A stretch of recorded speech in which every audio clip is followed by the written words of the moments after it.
We had met each other a dozen years ago when I was in college.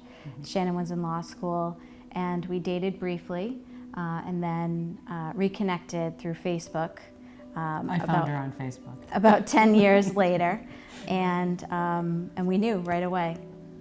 We have twins. Their names are Grace and Grant, and they are 15 months old. Having twins is wonderful as much as it is overwhelming. They are a joy.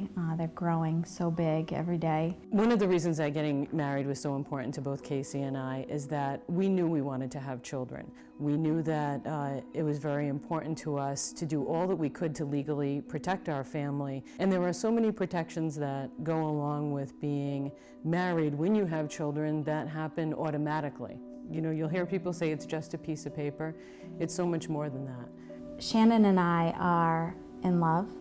We have two beautiful children. We have a lovely home and a supportive community, family that's close by that loves us. We have everything that you could want. And the only thing that's standing in the way is DOMA.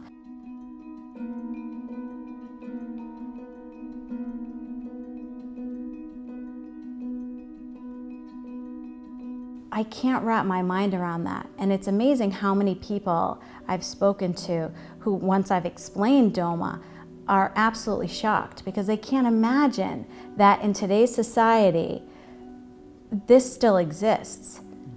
And it has true ramifications for our future, for our family, and for us. My role in the military and being the breadwinner of the family, it prevents me from providing benefits for my wife, and she's the mother of my children staying home. I can't put Casey on my health care plan, for example, but of course I have to insure her, and it's at great financial expense. We also had challenges with DOMA relative to when the children were born. A twin pregnancy brings along with it a high-risk pregnancy by definition, and we had to go to a specialized hospital across the state line outside of Massachusetts, and we actually had to get a court order to have the birth certificate read in a certain way when those babies were born so that I would be included as their parent. Those difficulties and those financial burdens have been very difficult for us.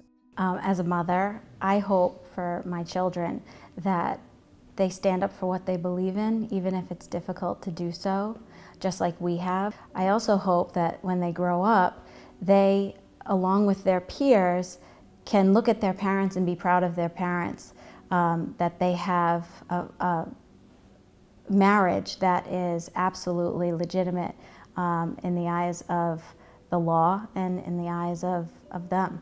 And that they don't feel that their family is any different than another or in any way lesser. That's what I wish for them, and that's what I wish for us and all families that are like us.